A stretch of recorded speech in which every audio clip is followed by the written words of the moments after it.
Welcome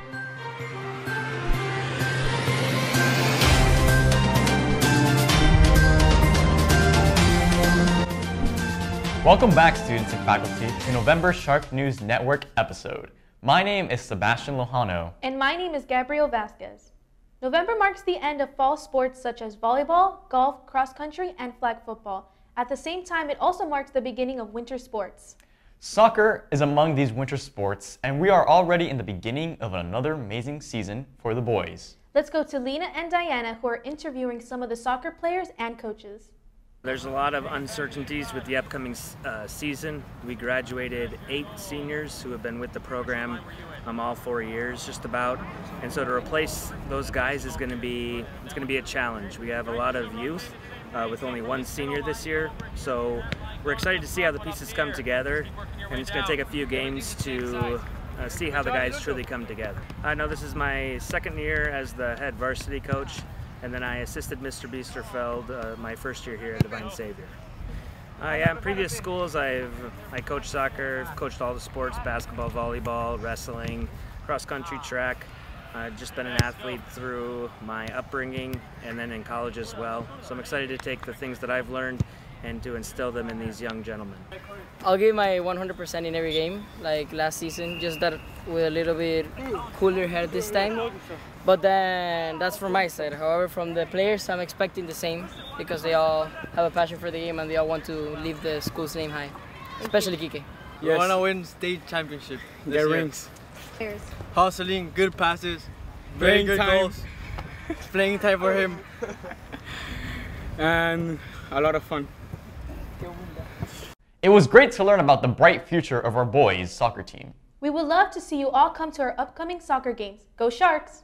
Speaking about sports, the volleyball team captain, Fabiana Castro, recently received the first ever Shark Award for her humility on the court and her consistent Christian attitude. The Shark Award stands for serving humbly and radiating kindness. This award was initially only done in the elementary and middle school, but it now has been implemented into the high school. Let's go to Fabiana as she talks about the prestigious award. How did receiving this award make you feel? Well, given that it's the first award that has been given throughout the school and just history, it made me feel honored in the fact that there's so many good people in the school and I was the first one to get it. How did this award reflect on you as a person? I think that my parents have always, raised me to be a humble person and, just very kind, never put myself first. And I think that it just represents me as a human and what I want to do, just always serve others. Congratulations again, Fabiana. This is the first year of the new Divine Savior Academy Delray Beach campus. The campus currently offers classes from pre-K to kindergarten. Alexis and Mauricio invite you to watch their trip to DSA in Delray Beach. Good morning, DSA students. I'm Mauricio Cozo here over at the new Delray Beach campus. And we're here to interview the Early Childhood Director, Allison Colander, so she can give us a better idea of how things are coming along for this brand new campus. So I had been teaching and serving as a director at another school in Wisconsin, and then I got the call to move down here to Florida and to help start and then serve as the Early Childhood Director at a new campus in Delray Beach, Florida. And so I talked to a lot of people involved on both sides and through a lot of prayer, saw God leading me to move down here, and so I agreed to move down to Florida and to serve that role as director here. I think I am most thankful for the team of people I get to work with. We get along well, and it's nice to know we all share the same mission for being here, that we get to share the love of Jesus with others. I also really enjoy getting to meet families and build relationships with them and their children. Yeah, so looking ahead to next school year, we're planning on enrolling students from pre-K 3 up through 1st grade, and then we'd look to add an additional elementary grade each year after that until we grow into the rest of the building. In the meantime and ongoing, we hope to also offer some events and programs for families here on our campus so we get to meet needs in the community and also bring people here for us to meet them. And so one of the things we recently started to do that is a Mommy and Me program. So right now that's meeting monthly on our campus in addition to the educational classroom things we're doing. The future looks bright for that school. Hopefully it grows like the Doral campus grew. Thanksgiving started out in October of 1621 when Pilgrims and some Native Americans came together to celebrate their first harvest in the New World.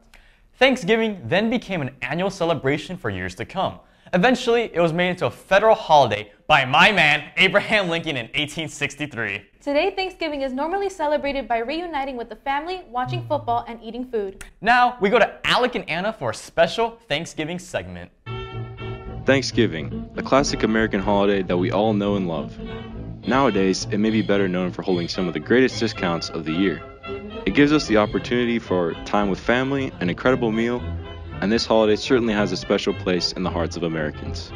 As we begin to dive deeper into the history of Thanksgiving, we encountered a phenomenon that has taken America by storm. We knew that if we wanted to get to the bottom of this, we had to go to an expert.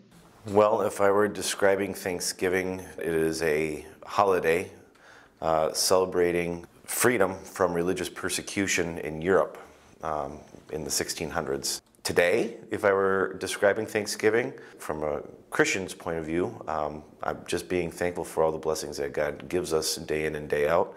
And this is a time of the year in which we can just stop and intentionally reflect upon all the things that God has blessed us with. We set up an interview with Mr. Choji to know more about Thanksgiving. Little did he know, he was seconds away from receiving a platform to educate us on his legendary creation. How did I discover bacon wrapped turkey? So I just did a little bit of research, came across this idea of bacon. I said to myself, you can't go wrong with bacon and a Weber. And sure enough, from there we have magic in your mouth. But you have to do it right. The key is doing it right. See, you can't put it in the oven. You have to do it on a grill.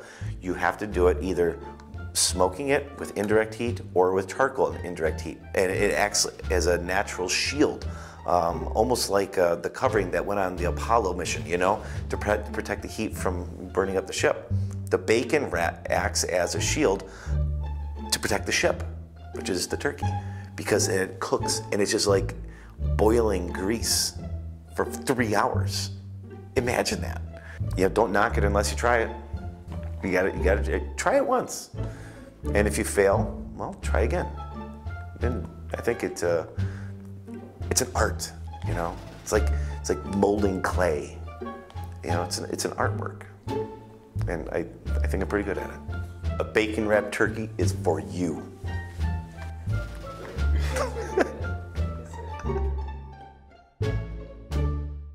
I really enjoyed the food, football, family, and 5-day break from chemistry this Thanksgiving. Thank you for watching this November's SNN. And we'll see you next month for the newest Shark News Network.